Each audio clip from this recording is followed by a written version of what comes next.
Well, TJ, we talked about the Lions picks last week, obviously highlighted by Terrion Arnold, Ennis Rakestraw, and in the first two rounds. But let's talk a little bit about this division of the other teams. Minnesota, who their first pick, obviously J.J. McCarthy. Caleb Williams was the first pick down in Chicago.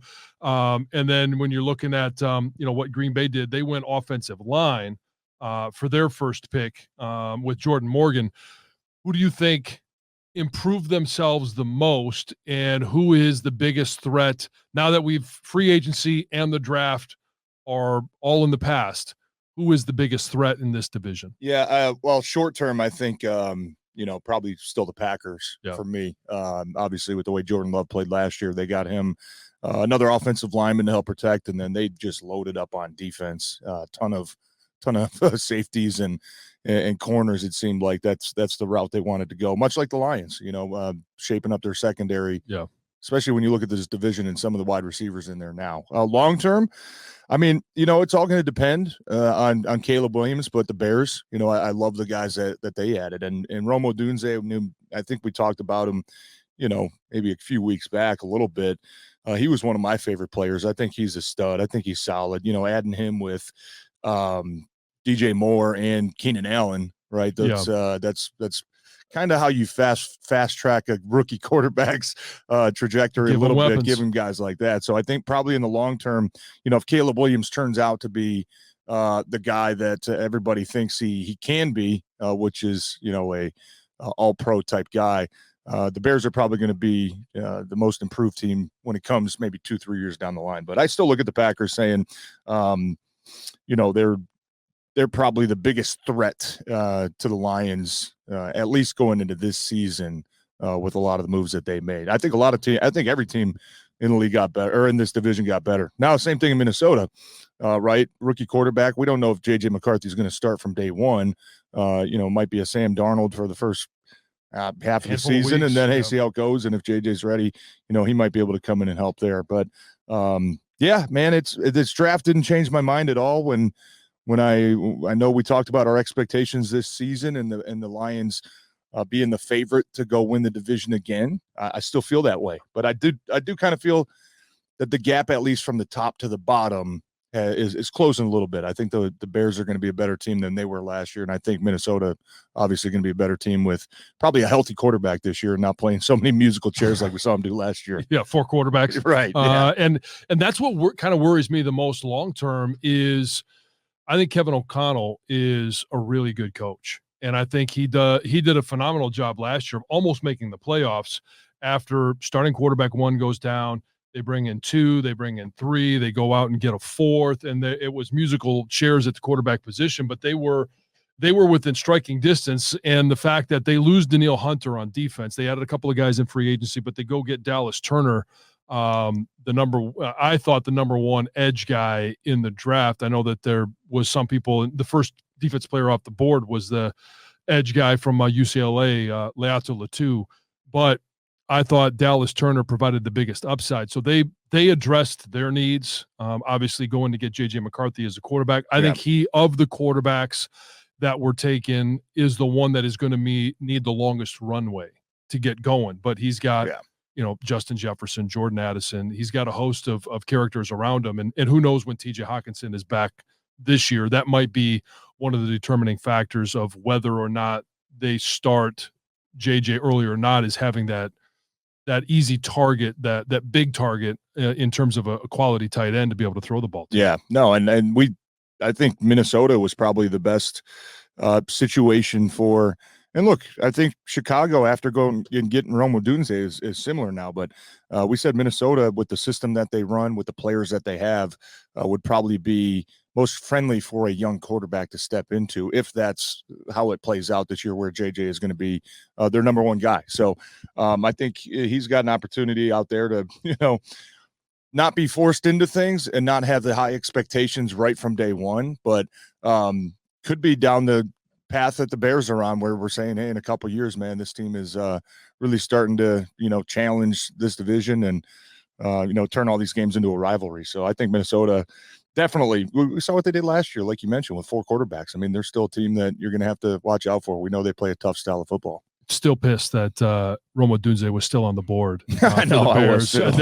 That is the one guy I probably did not want in the division. Yeah. Early in the draft, just because I think he's going to be a playmaker, and you put him amongst those other receivers that they have, and it just goes to highlight the fact that when you look at what Atlanta did at 8, taking a backup quarterback, Michael Penix, at least for the first couple of years, and they had an opportunity to give Kirk Cousins another weapon along with Drake London, who they took out of USC last year, and had a decent rookie season. Yeah. Building on that, you put another rookie or a rookie this year next to him.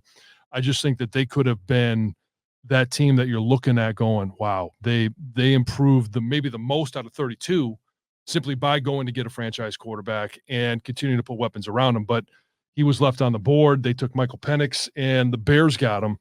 And it's just going to depend for me. I think Green Bay is the biggest threat this year, and maybe for 2 years.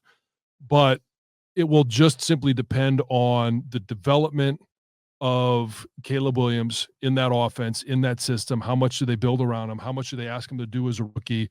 How much can he improve from what we saw in his college film to what we're going to see in division, as well as, J.J. McCarthy, and I talked about him already, but I'm just not sold that Matt Eberflus and that staff is the staff that can really give him. They've got the player, they've got the personnel to help him succeed. Yeah. I'm just not sure that they have the coaching staff like they do in Minnesota. Well, I think Eberflus was kind of a surprise, retention. Yeah. Retention there, because he was a guy that was clearly on the hot seat. I don't know. I mean, might be a savior, for Eberflus, but might be one of those paths that we saw with Justin Fields, where, man, you go through coaching changes every single year, and been in 3 years, and I got 3 offense coordinators and 2 new head coaches. I mean, is that feasible? I think Matt Eberflus could be on the hot seat if he doesn't get it turned around again. Now you're looking at how does that affect, the development of a young rookie quarterback. We know it can affect guys. So Chicago's kind of in that boom or bust type of year. It seems like, where a lot of those coaches are probably coaching for their job, right? Yeah. And you're doing it with a rookie quarterback. Sometimes it works, sometimes it's not. Sometimes it's not the best recipe. But yeah, I'm glad you mentioned Atlanta. Atlanta was just the one team that kind of threw things off a little bit for, I think, a lot of people. And there's part of me that understands what they're trying to do. I mean, Kirk Cousins is coming off of an injury. He's not a 28-year-old quarterback anymore. I think he's 35 or 36. Yeah. So I understand trying to protect your future a little bit.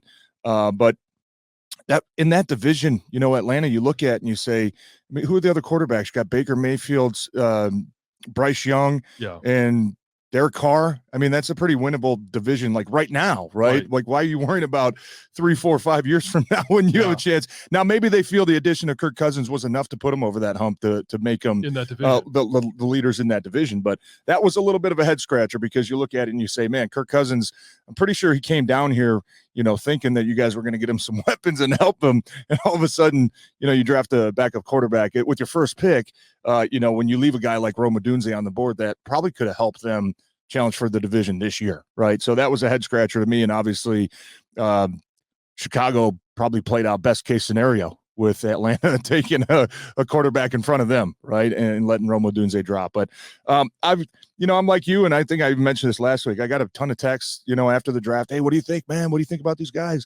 My answer is the same every year. We'll see. Yeah, we'll see, man. Give it a year, give it 2, give it 3 years. We'll see. A lot of these guys were great in college. Some of them, that 6th-round pick, the D tackle from was it Wingo? I think LSU kid, D tackle. You're right, 6th-round pick. Maybe he turns out to be an all-pro, right? And maybe your first couple picks, man, maybe they struggle a little bit. We're gonna see, right? Time's gonna tell. And we also have to say the same thing about the division opponents, right? I'm not sitting here looking at the Bears and the Vikings. Oh my gosh, they got this guy. We got to let it play out, right? And but I feel good about the Lions coming out of this draft and adding some pieces. And it's kind of seen. Do you think that maybe with Chicago adding up at receivers and getting Odunze and obviously trading for Keenan Allen earlier in the offseason, do you think that affected the way that the Lions drafted a little bit? Saying, hey, we've got some, pretty talented receivers already in Minnesota, and Green Bay's got some young bucks. Oh man, look at Chicago's kind of loading up. I know we hit on the Lions pretty hard last week, but do you think that affected that decision to not only go after Arnold, but also to, target Rakestraw again in the second round and just double up on defensive backs? Oh, sure. I mean, what they did in free agency, what they did in the draft, I think when you look at this division, just take Minnesota before you even saw Odunze and, what these teams have done to add a receiver. It's a passing league. And if you're going to be good, if you're going to win, we saw if you're going to win an NFC championship game, you got to be able to defend the pass. Yeah. And I mean, the principles of football will still remain the same. You've got to be able to stop the run and run the ball. It opens up a lot of things offensively for you, and it will help you defensively.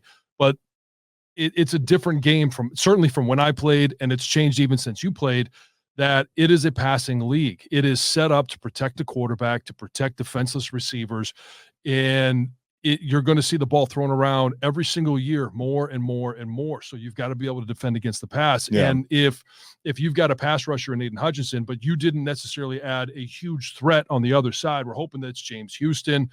Maybe it's Marcus Davenport if he can stay healthy, but you've got to be able to defend the pass. And if you're going to play most times during that game with 5 defensive backs. Right. So you got to be able to rotate them through, keep them fresh, keep them healthy, and keep them rocking and rolling. Well, especially if you're a good team too, right? I mean, if you're a good team and you're anticipating, hey, we're going to be winning a lot of games, we're going to be leading in a lot of these games. Other teams aren't going to be running the ball on you. They're going to be throwing the ball, right? And I think Green Bay probably had a similar approach. Out of their, I think 6 of their draft picks were on the defensive side, and all 6 of them were in the back end or at the linebacker position, right? So I think that was another team that you look at and say, all right, I think they're kind of at least thinking on the same track of the Lions, where not only do we got some good other receivers in this league, but we think we're going to be winning some games too. And right, like you said, man, we got to defend the pass.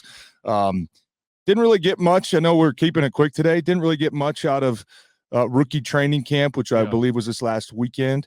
We hope everything's all right with Dan Campbell, right? We don't know what's going on there. We know he missed some time there. So hope everything's going all right with Coach and he gets back in the building soon. But not a lot to report. No, nothing to report, man. And that's good, right? No injuries. I think they signed a couple guys that were tryout guys. We've seen some guys in the past have a path, to making a roster that way. So good to see that. But pretty close to watching some guys on the field now. Yeah. I think we got OTAs coming up soon and the mini camps, and hopefully you and I can get down there and really start to get a pulse of this team and what they look like and just what the atmosphere is like. Yeah. Obviously coming off of an NFC championship game appearance last year. I want to see the vibe of the building, right? I want to see the expectations. I want to see how it's changed. So hopefully we'll get a chance to do that in the next couple weeks, and obviously come back to report to you guys here on Necessary Roughness what we see, what we're hearing from Allen Park now that we're going to see some helmets put on and some guys run out on the field playing some football. We're also going to see the schedule released on Wednesday. We're throwing this out there on Monday.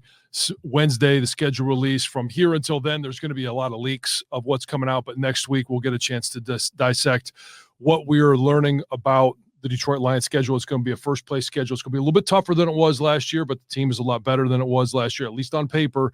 And like you mentioned, hopefully we'll get a chance to see them in action at minicamp. We'll see what the schedule is, and we'll get a chance to analyze that next week here on Necessary Roughness.